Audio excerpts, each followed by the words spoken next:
Welcome to my humble little office. My name is R. Keith Andrews. I'm a spiritual guide and paranormal adept. The journey continues today. It does. On February 20, no, that's wrong. On March 4th, 2024, at approximately 4:24 p.m. PST.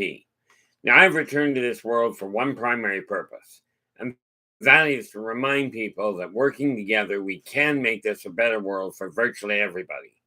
Now, I bill myself as a spiritual guide because the tools I offer are the exact same tools I personally use in my day-to-day life. And the philosophies of life I talk about are the specific philosophies I guide virtually my entire existence by. With this in mind, I am absolutely certain these tools will work for you because they continue to work for me, and have worked for literally thousands of other people over the years, with varying degrees of success depending on their own person. Now, needless to say, I haven't got everything organized, but that seems to be normal. And that is definitely wrong. One day I will actually get things organized properly, but I'm not holding my breath.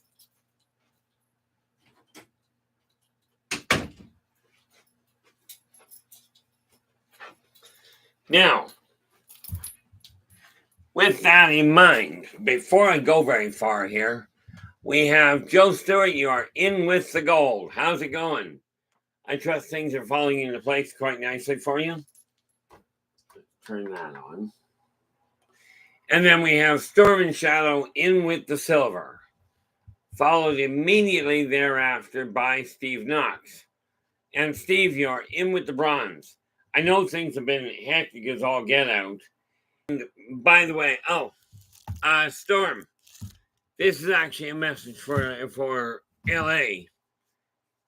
Completely recorded. It's now packing and getting packed and ready to go.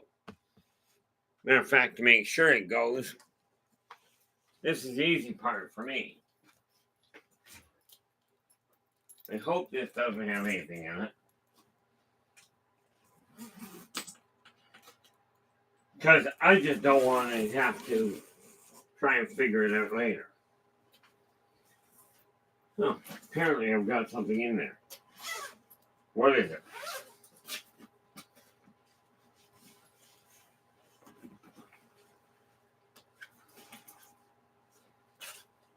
Intriguing. This is what's called shopping for a way to get out of here. Nope, that all sits there quite nicely. So we take that, pop that in there.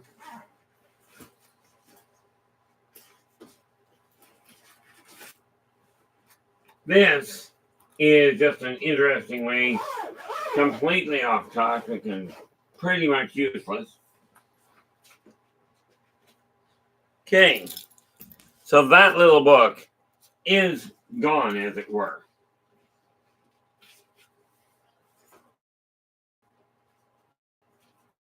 Well, that's how that works. Pop that in the bottom. And this way,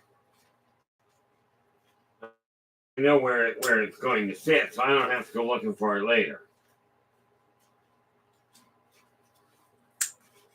There we go. That particular book is now tagged heads up.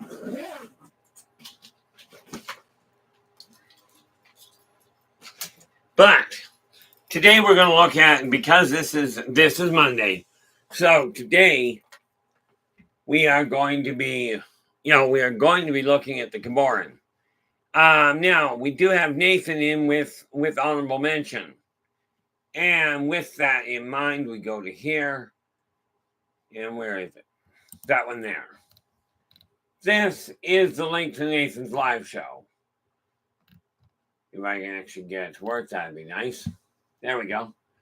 Nathan, where are we? Oh, and I closed that down. Oh, well, I'll have to track that out later. Go copy. This is the link to Nathan's live show. So absolutely drop in, give him a listen. If you like what he has to say, do give him a thumbs up and subscribe to the channel and then share the daylights out of the thing. I'm presuming, Nathan, that your day is hectic, as it usually is. Now, don't know if that's what I was working on.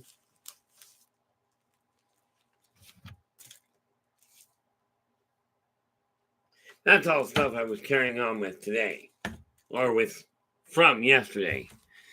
So I suspect we should get set because I got a bunch of things I gotta get done when I'm finished this stream.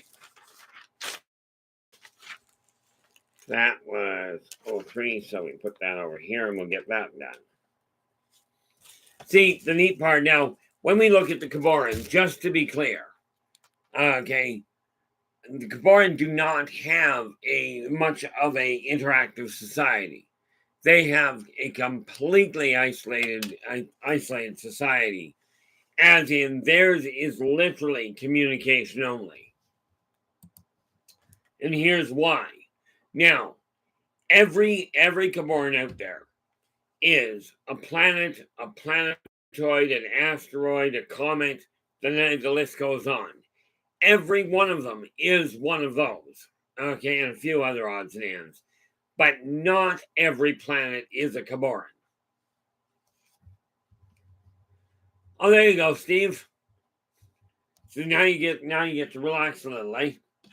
Because Steve's just saying he finally got caught up on Nathan's shows.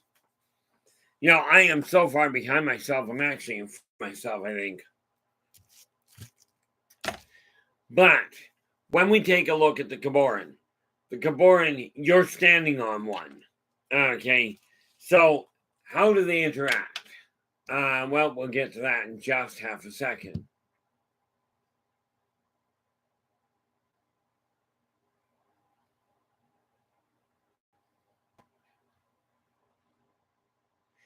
Oh, yeah, that's the sad part there, Joe.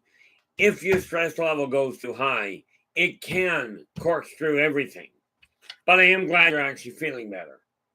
The one thing that I did find while you're getting things organized in your house, okay, start with one room.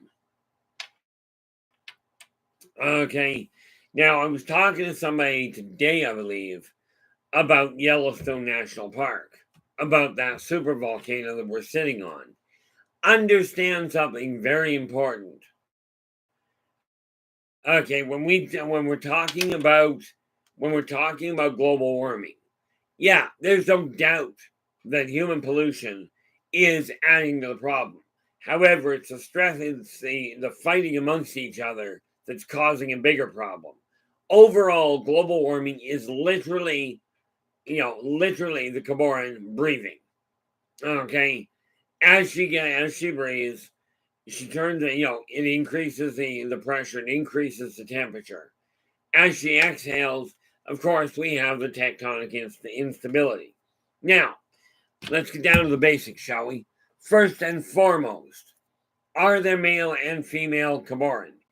Only in name. Okay, and what I mean by that is the individual, the soul that steps in to become the Kuboran, to spend a lifetime as a Kuboran, is either male or female. But when they become a Kuboran, Kuborans are and I'm trying to remember what the word is, but they produce, I forget the word, so we'll go with asexually and work with that. They literally do not require a partner. And as I read in one comment from somebody, if you don't require a partner to reproduce, where's the fun? You get to figure that one out. But Kuborans have a very simple issue, a very simple way of reproducing. Okay, we know on Earth, we know the volcanic eruptions happen. Okay, and there's all kinds of rocks that fall back onto the ground. What you don't know is that when a volcanic eruption happens, it spits a lot of little pebbles, of little bits and pieces of particulate into the air. Okay, now the way that works, not all of them, but in amongst that are the reproductive organs. So when the volcanic eruption happens, it spits all this matter into the air. Okay, then the winds come along and carry it higher. Eventually, some of them, much like when we're talking about human reproduction, in a lot of ways, it's very similar, in as much as those little dust particulates have to get into the upper atmosphere, and then some of them will break free. Okay, now, unlike humans, humans have, and I'm not going into the reproductive process of humans. Sorry, guys, you figure that one out. But Kuboran produce way, way, way more eggs than humans do. Okay, and the survival rate is pathetically small. But what ends up happening is these little particulates, some of them finally get into outer space. And it's in that time when they start drawing other particulates to them. Okay, so they start off as just tiny little pebbles, tiny little particulates, and then as they age, they draw more to them. At a certain point, okay, and it really depends soul by soul at which point this happens. But at a certain point, the soul will move into the Kuboran body, and that's when it really comes to life. Okay, much like with a human child, when the child, and there's a lot of arguments spiritually speaking, doesn't matter from my end. Okay, you can believe what you will, that works. Okay, with the human soul, some enter while in the womb, some enter when they first are born and they take their first breath. The Kuboran is the same way. The soul locks on to the particulate to start with. Okay, and just lets it grow around them. Sometimes they take it after the Kuboran has grown to a certain level. Okay, now you got to remember, when a soul takes on the life of a Kuboran, you're looking at somebody that's going to be there for a very long time. Okay, humans get 70 to 100 years, sort of thing. Kuborans, you're looking at billions of years. If we look at Terran. Okay, from a Kuboran standpoint, though, it's really not that long of a wait. Okay, but much as they communicate with each other, they do not physically interact with each other, and I'm pretty certain you can figure out why. Okay, now remember, we do have, your planets are one set. The other side of it is when you have the comets and your asteroids. These are the Kuboran that are the explorers.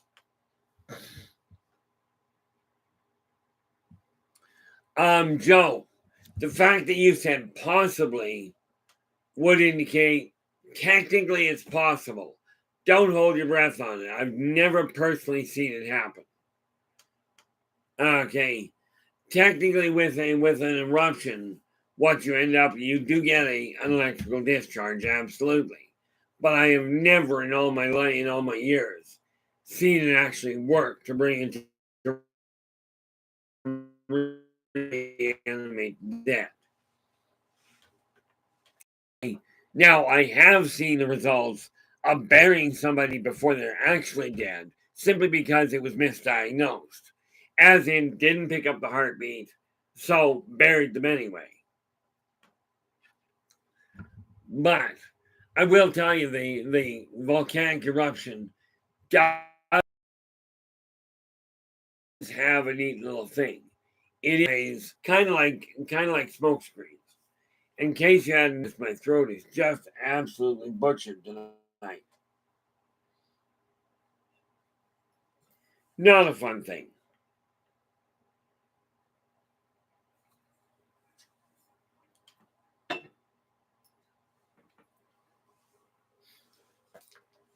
So we are looking at a lot, we're looking at a lot of change.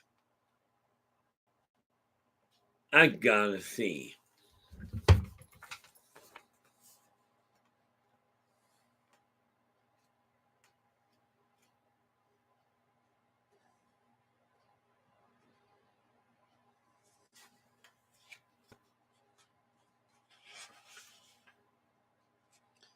Oh, okay, that's why.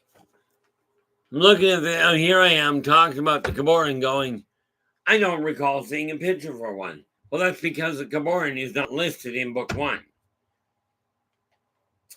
Okay, with that in mind, though, I am happy to tell you I'm closing in on a lot of things. Mike, how we doing? Glad you could join us. Hopefully your day's been going well. With the Kuboran, now, most races will side with each other. There's no problem there. What you got to remember. Oh, there you go. Well, nice of you to share your time with us. Really do appreciate it. The Kuboran, for obvious reasons, don't join together to do much, except on the case of the little Kuboran that you would call meteors. Many times, now, humans think meteor showers are a natural phenomenon. Funny part about it is they're not exactly natural all the time, because you will get the child asteroids. Okay, I swear sometimes that some of the young Kuboran are more lemming than anything else. Primarily because when they dive into the atmosphere, what you see with them is they'll dive into the atmosphere of a given Kuboran in the hopes of skimming off it. Sometimes they do it right and they bounce. Okay, you ever remember jumping off a sand cliff into the water? Okay. Or there's a neat little picture going around lately on Facebook of the old merry-go-rounds where you hung on, ran around in circles, and you tried jumping on while it was spinning. I know that one was painful. With the Kuboran, some of the youngsters will try this neat little idea of skimming the surface. Now, of course, in human standpoint, when I was a kid, we used to do something called bumper skating, bumper surfing. Sorry.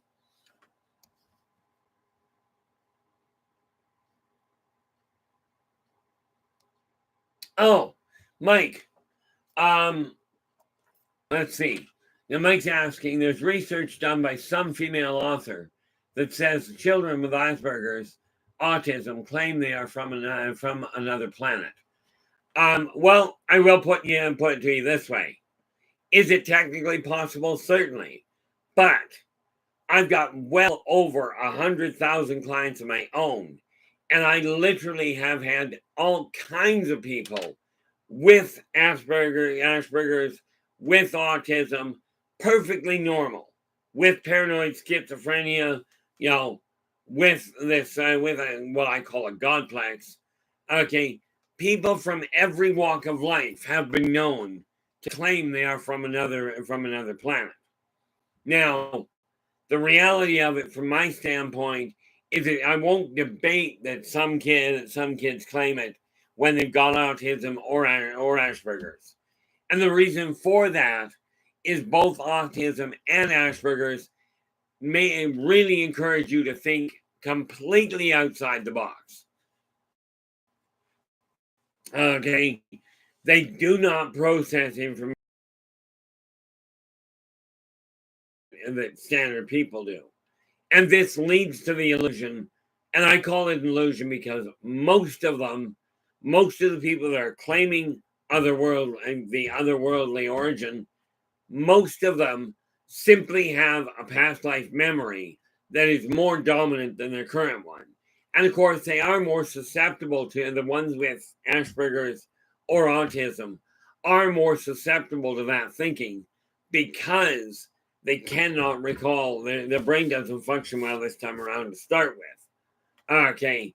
But the thing we very clear on is that not every child with Asperger's or autism has an otherworldly origin. Okay.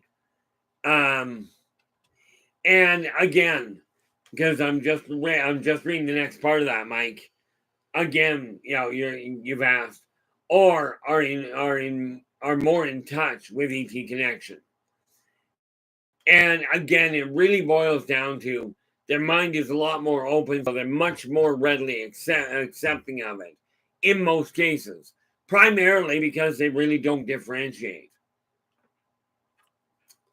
But we do have to be aware that the fact that they've got autism does not stack the deck in favor of them being off-world in origin. It simply means they process things a little differently. But then if you think about it, somebody driving a car, if they're missing an arm, is going to be driving differently than somebody that's got both. That's got both their arms. But you've got to be really careful, or more to the point, the researchers have to be really careful.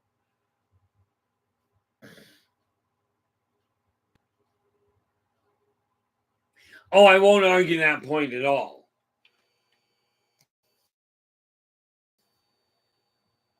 Yeah, I'm certainly not going to tell you he wasn't brought down. The reality is I don't know the individual. But that being said, that is not a big shock. Like I said, I've talked to kids that everything was. And did your guys' video just melt? Or is that just mine?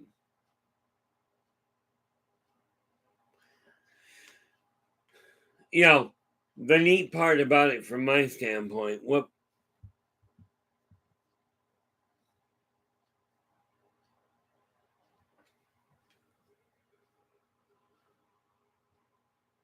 oh, okay. Thanks, Nathan. Yeah, I don't get it. I gave up trying to figure it out altogether. But when we're looking at people that are claiming to come from another planet, I call it claiming. They may well be. Okay. That said, you do not disconnect it and discount it. But when you're looking at that kind of setup and that kind of claim, pay attention to the way the individual is behaving, not just on that one introduction. Like not on just that one interview. Take a look at how they behave over time. Because if they are in fact remembering a past life, or if they are from another world, they're going to behave in a different fashion consistently to everybody else. This is just the reality of life. But whatever you do not just assume that they are either definitively from another world or that they are definitively making it up. This is not for us to decide. Okay, and let's look at the bigger picture. Oh, they're definitely watching us there, Joe. You got to look at the other big picture. Let's assume that too many people get on the bandwagon and go, people that have autism are from another world. Now, I wonder if any of you realize how big of a problem that can create if too many people start looking at that.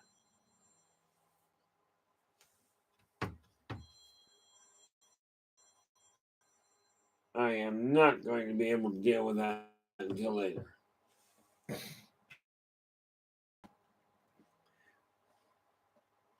Now, the one big thing, yeah. Well, yeah, they will be oversaturated, but here's the neat little thing. The moment we get into the line of thinking that autistic kids are off-worlders, what do you think the scientists are going to start doing with the autistic kids beyond just playing around with medication? This is the thing we got to watch for, because it becomes a very big little complication, or could become a very big complication. Now, with the Kuboran, they do communicate long range, okay, but part of the, okay, we'll try English. When you're looking at their reproductive or process, okay, that is also the backbone of how they communicate. Okay, now if you watch the show Stormtroopers, okay, and you watch what the insects were doing, okay, where they were firing their spores across the cosmos, Kuboran do the same thing. Okay, but in amongst that, you also have the shockwaves, kind of like smoke signals, for them to communicate with. It's kind of a neat little setup. Okay, so you just have to realize all things out there really are connected. Okay, and just boils down to what you do with it. Oh, there we go. Thank you, Nathan.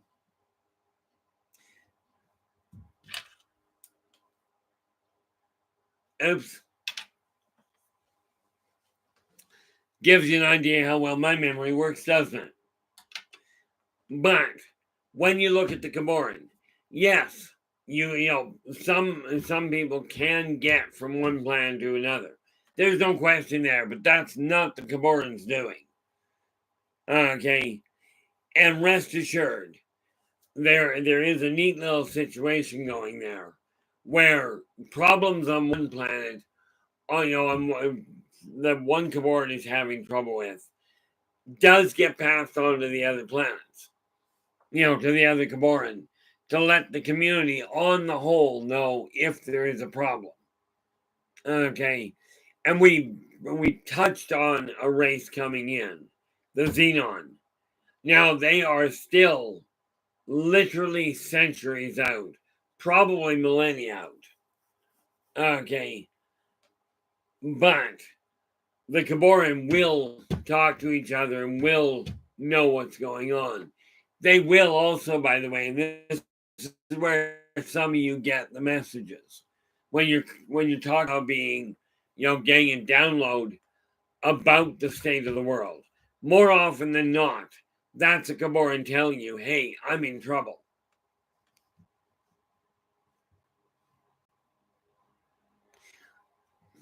I was going to say that's great. Now, I'm presuming there, Joe, that when you say you're hearing voices all day, that we're talking about hearing, those guys of yours that kind of went quiet there for a little. I am happy to hear they're back. Okay. Yeah, I really am, and I'm sure that's really a relief for you. But the Kuboran literally are doing their best to communicate with people as well.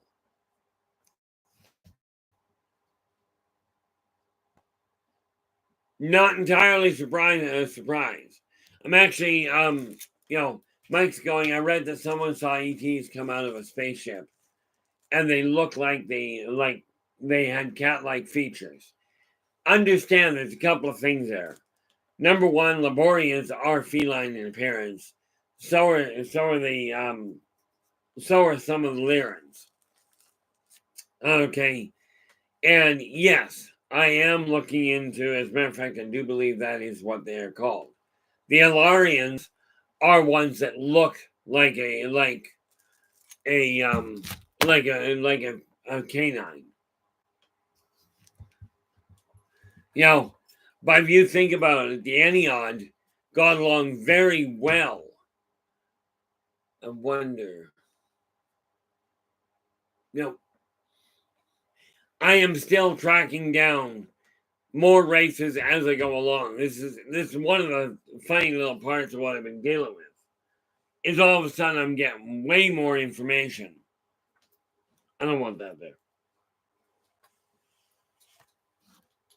I'm getting more and more information coming in as I go along. It makes it really fun trying to keep up with things. But the Kuboran, you'll never see, and like, do not expect me seeing a Kuboran walking around on Earth. Just not going to happen. Primarily because, well, Earth is a Kuboran.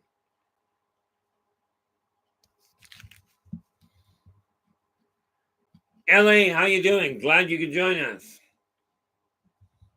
You know, as I told Storm just tonight to pass on to you, okay, that book is now packed and ready to come your direction. Of course, I put it I put it in the luggage, which doesn't make sense given that I'm not coming down there on the first run.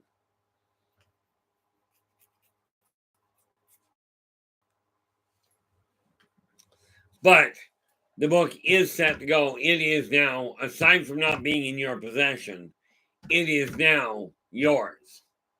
Okay. Oh, and by the way,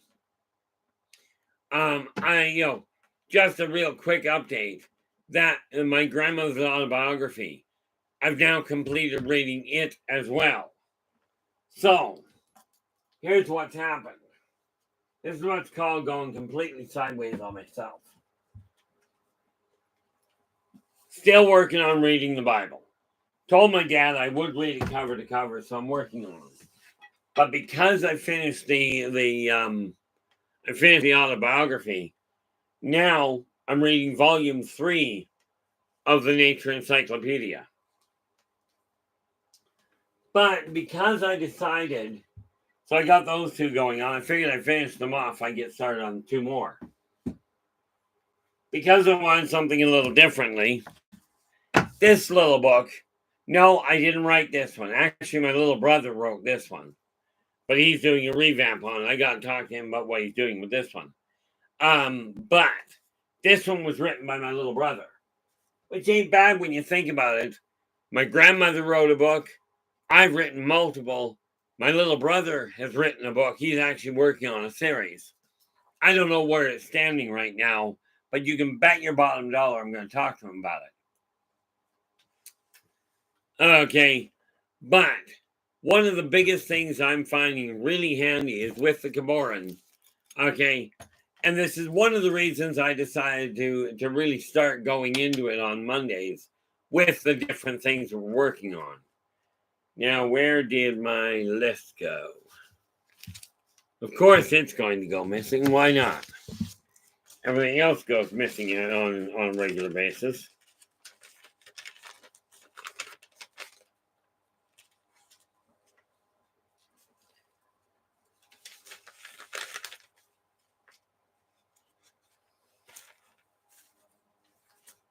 What is that? That's another story. Oh, wait a minute. There we are. No, that's not it. Gotta be right. There it is. Look at that. So, of course, today we're looking at Kuboran. Yeah, the next couple of weeks, we're going to be dealing with various different races on the Monday night. But we are going to down the road be looking at different technologies and what have you as well.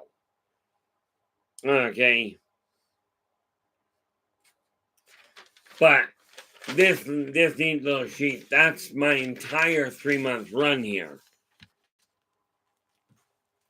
Get that out of my way. Where did I put my eyeballs?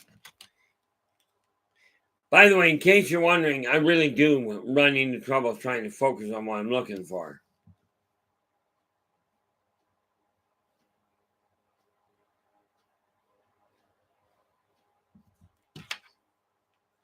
Yeah. Yeah, Nathan's just letting us know he did a small episode on shielding.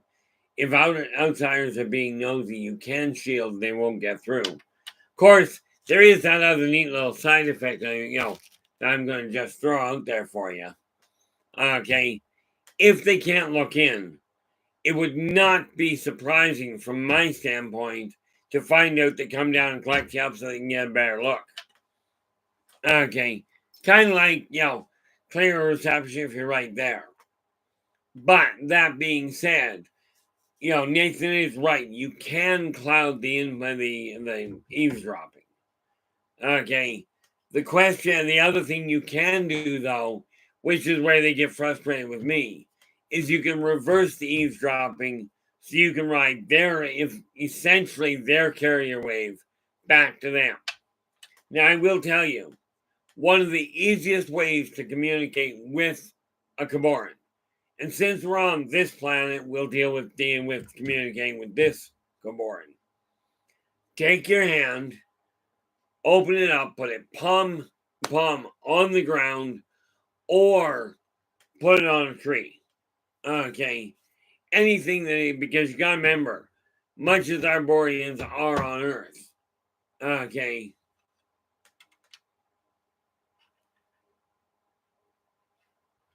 Oh, Nathan goes, for that I have a kind of specific dialing number for people trying to contact me. Yeah, and then you get the government screwing up that. But, you put your hand, it doesn't matter if it's a right hand or left hand. Kind of like hanging onto a phone. It really doesn't matter which hand you use. Okay. But put it on and reach out with your feeling to actually sense what they're getting at. Okay. Then take that information because they will reach out to a person and ask for help. Okay.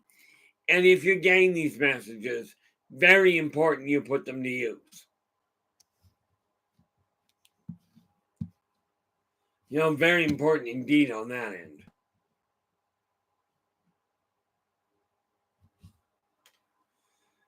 I would like to know why the heck my throat decided it was going to cease today, but so if it fades out, you'll understand why.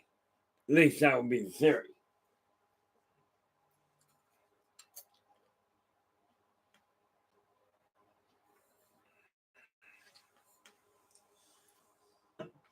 But in answer to that other fine little question, most of the races I've got, here's what their society is like.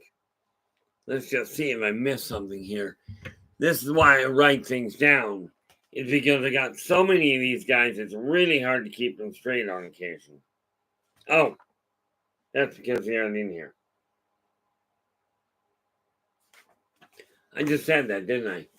Kuboran don't actually have a legal system because they are very much solo and they are very much solo individuals. Okay. They do communicate, they do cooperate, but it is a strictly communicative connection. The Yldrbacs way back, okay, had the same problem. Now they've developed a much more integrated communication line. But the Kuboran cannot do too terribly much with it simply because of proximity issues. I mean, what happens if one planet runs over to another one? I can see some pretty big problems.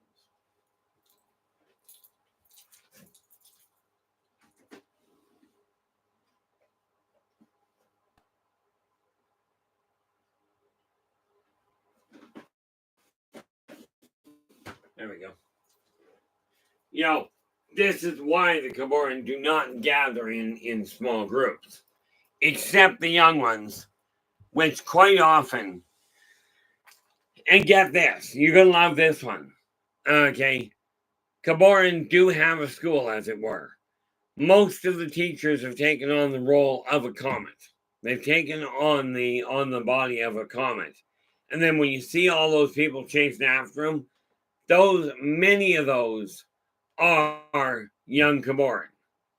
Okay, yes, there is some debris amongst them. As in, you cut through an asteroid belt, and you're going to pick up the smaller asteroids through the gravitational draw.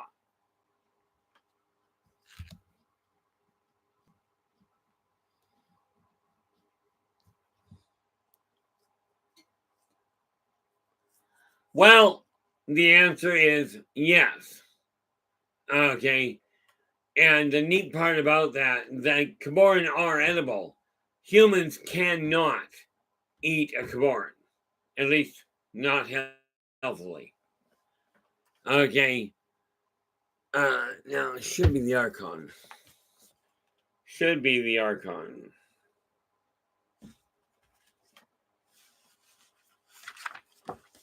See, the reason I wrote this is I have way too much information running in my head.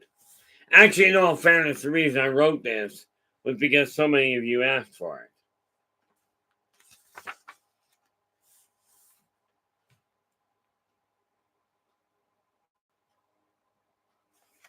Now, yeah, like I said, are Kuborans edible? The answer is yes. They are one of the things that the Archon eat. They're not the only ones that eat that, by the way. Humans look at an elephant and go, "That's a big animal." I'm telling you, it's tiny compared to some of what's out there. Honestly, they really don't. They do, however, because a Kuboran, its entire survival relies on it staying in one place. Okay, so you don't have trespassing and what have you, but what the Kuboran do have is they do have a mail system, if you will.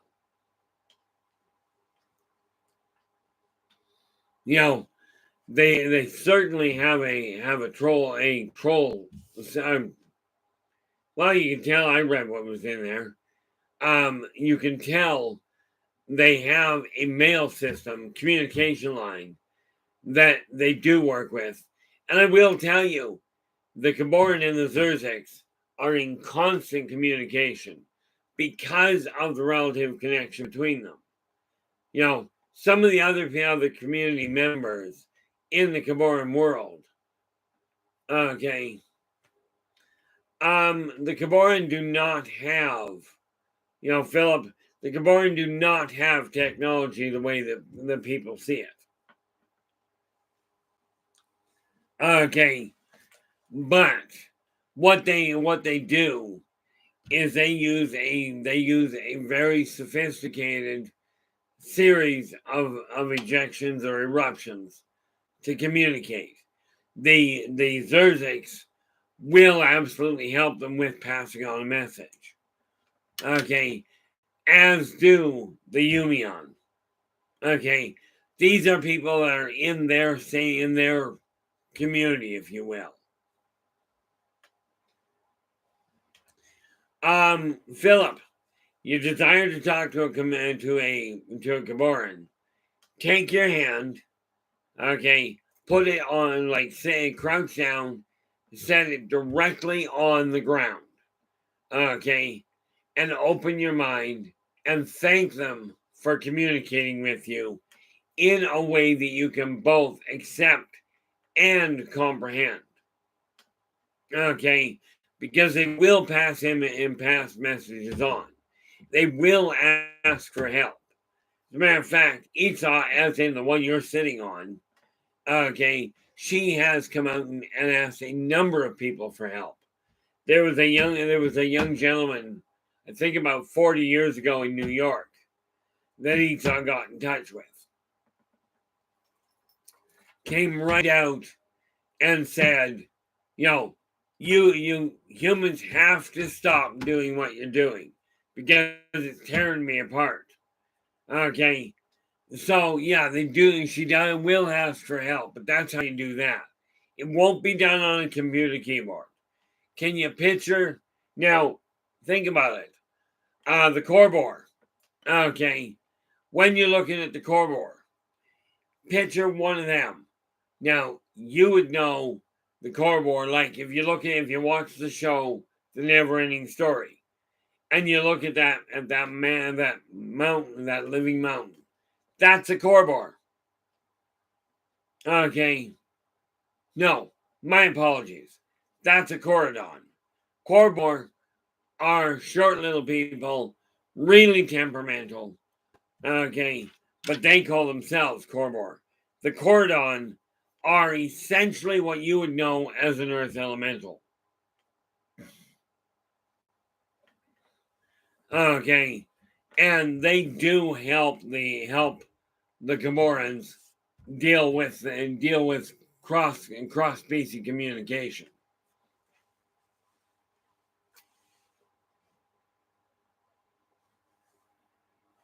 Yeah, well, it's one of those shows that really stood out for me, and I thoroughly enjoyed it.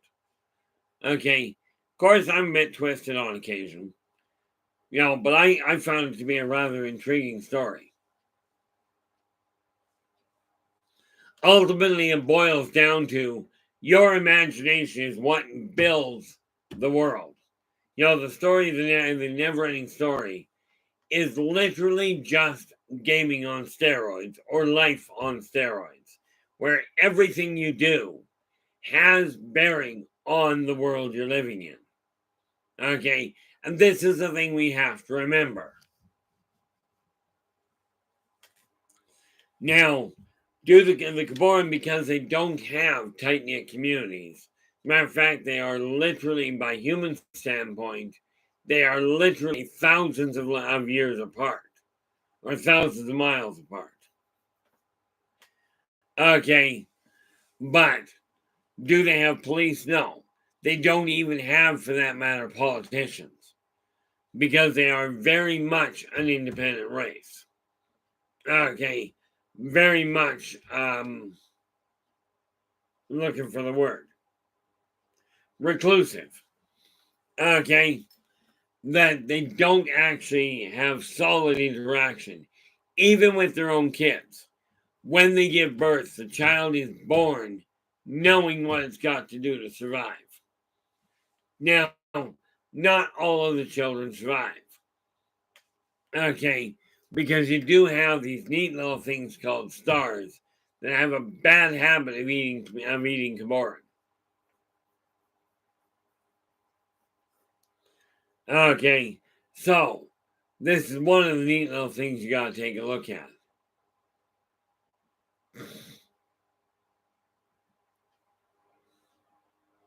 Oh, that makes sense there, Nathan.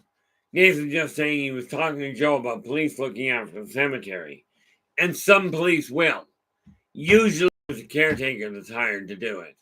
But, like I've always said, police have a major, a really dangerous job. And it would be nice to give them a break as much as you can. You are correct. Not all police are above board, but the major majority of them are. Okay, that's the thing we have to keep in mind.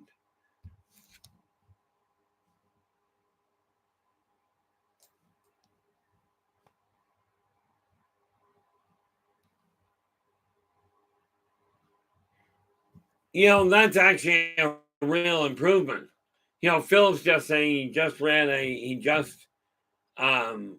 got an audio book on the subject of gaming that tells how gaming like D&D is good for the brain and the heart health.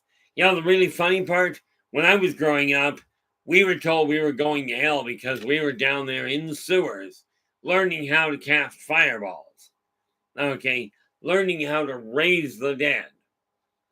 I'm telling you, prior to D&D, the only thing I knew about raising the dead was, and they called it desecration.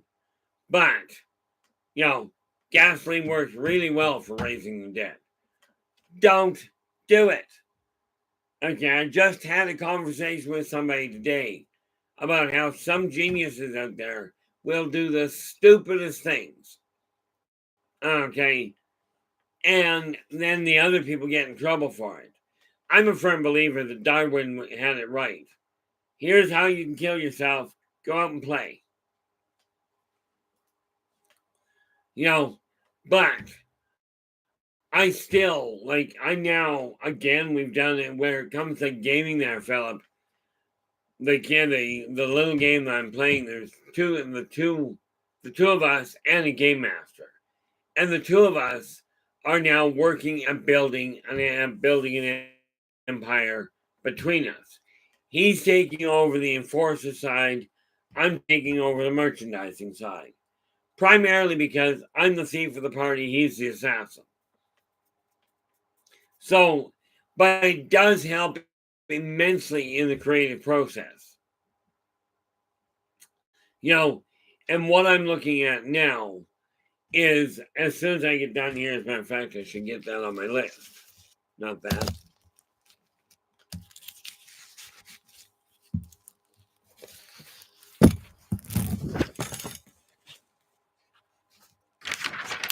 All kinds of things are going to get done here.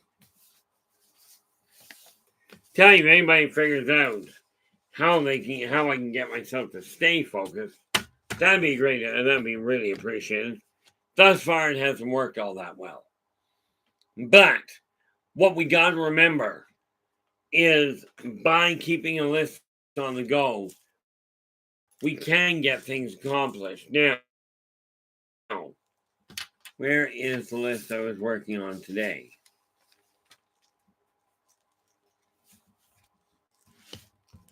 That should be it. Whoop, that one.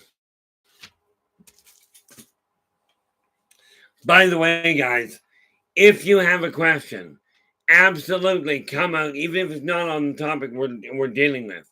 Come right out and pop it up. Odds are somebody else has the same question. And it's just a matter of getting it out there.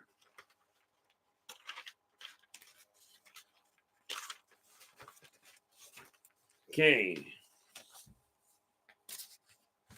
What is that?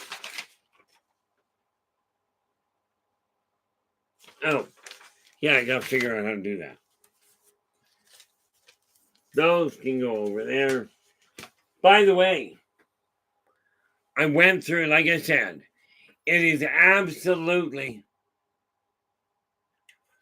Yeah, Phil, I will tell you this, Philip. This works like an absolute charm. Okay. If you take a sheet, and I use a clipboard because you keep adding to it, but the tool that I was taught years ago by a very successful businessman is, you take a sheet, okay? Take a sheet of paper, wherever you're sitting right now, assuming you're not working and doing your job, okay? If you've got the time, you sit down, you write 3 things on the list that you've got to get done. Now, they can be anything. Things like, I'd go and get a cup of coffee, but I'm out of coffee.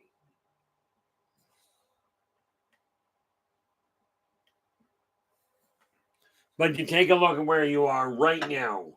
Whatever's around you. What has to be organized?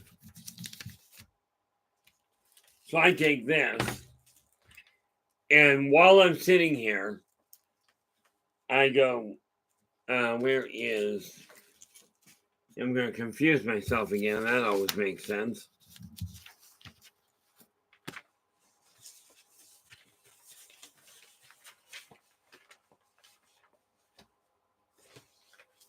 Okay, we'll pop that there. Get this book up and out of the way. Now, I will tell you, because things have taken the turn they have, I've got a neat little scenario happening. Okay, I will have inside money provided. Where are we? We are right now in... We're in March right now. I will tell you this. LA, I believe, if you're still in the room, you've already mentioned that when the coloring books are done, you already mentioned you'd like them. Now, I've got enough pictures. I just went through them today. I've got enough pictures. I will be putting 2 out back to back. Okay. Well, in all fairness, it'll be one, and then a few months later, I'll put the other one out. But with that in mind, I will absolutely bring a copy of each down. Quite frankly, it's cheaper than mailing it. Well, not really, but what is this? This is stuff I've got to go through. So, where did I put that stuff? Okay, since it's gone missing somewhere in this room, but I was moving a lot of stuff around. I took one of the boxes of comics and was going through it. Turns out the comics comics did not hold the value that it would have been nice. This doesn't mean I'm not getting rid of them. But the Kuboran are a wonderful people. Yeah, there's not a problem there, LA. I'm just picking which ones are the best suited. And then I will be talking to my artist to get some a little bit, because some of the ones that he sent are there's a little too much black in them, which eliminates the color side of it. But we'll work on that. Now I've got to get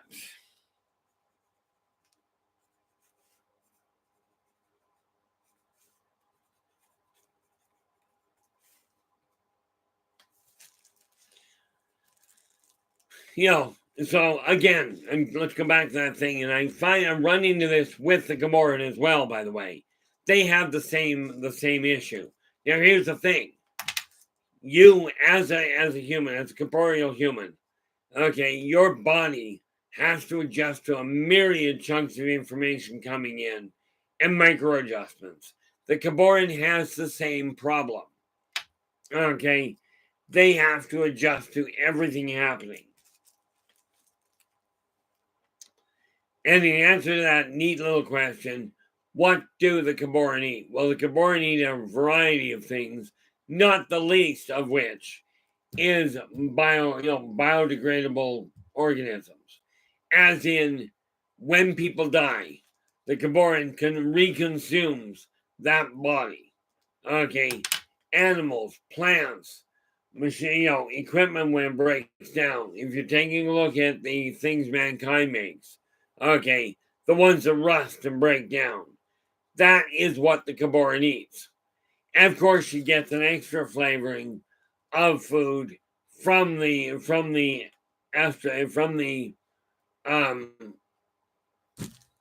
we're pulling really good names.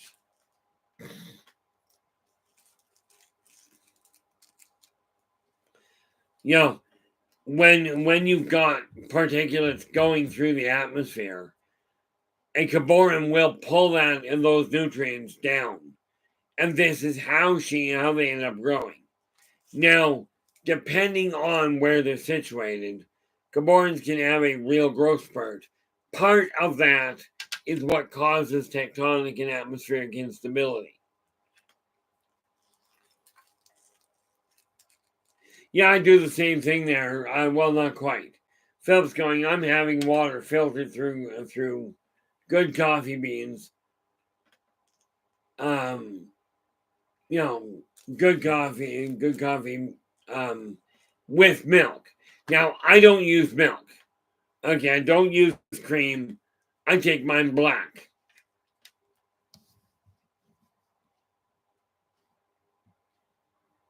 Yeah. Well, as you can tell, see what happens, Philip, is on my YouTube screen over here. There's a little heart that sits right smack in the middle of everything, which makes it really difficult to deal with.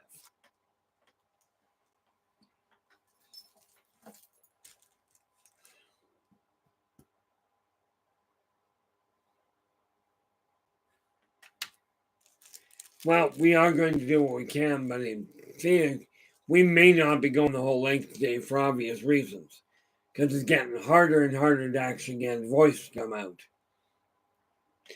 which unfortunately does happen. And there's not much I can do with that one.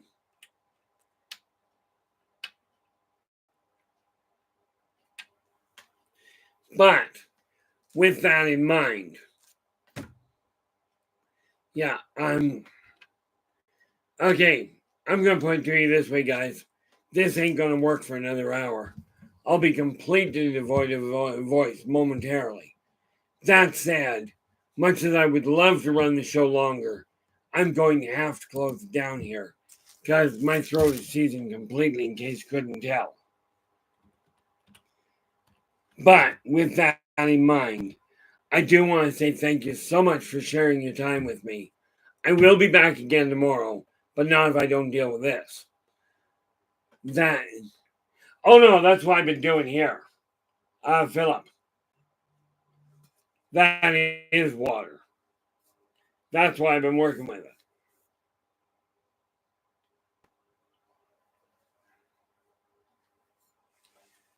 But with that in mind, I will be back. But sad to say, I'm going to have to bring this one to a close in short order here. But thank you so much for sharing your time with me today, guys. Really do appreciate it. I will deal with this immediately. Until we talk again, which, by the way, will be tomorrow. Tomorrow we are what are we doing tomorrow? Tomorrow. Wrong sheet.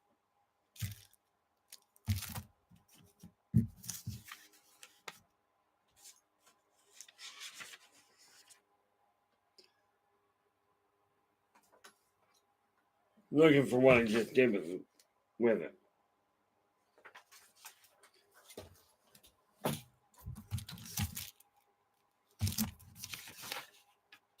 Sure, I had it here a second ago, but obviously that didn't work well.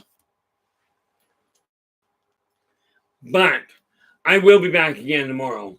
Until then, do take care of yourselves and each other. And for pity's sakes, stay positive.